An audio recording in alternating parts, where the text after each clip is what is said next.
Hello everyone, in this video I'll show you how to crop an image on Mac. Let's double click on this image file and open it in Preview. We don't need Photoshop or any other fancy tool like that, we can do everything on Preview. This is a stock image of dogs.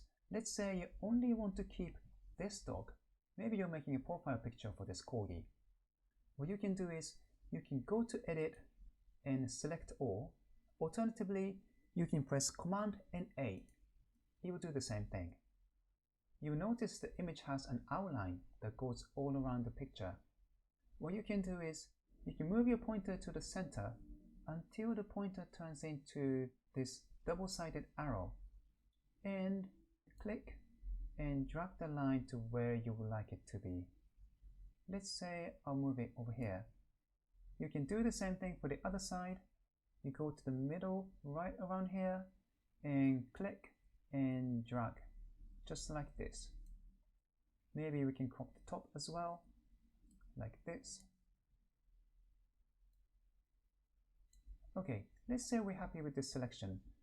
You can go to Tools and select Crop, or you can also do Command and K like that, and you can save the file. If you go back to the desktop and open the same file, you can see that you cropped this dog out of the original image file. Okay, thank you for watching. I hope this was useful. If you'd like to see more videos like this one, please subscribe to this channel. Thank you.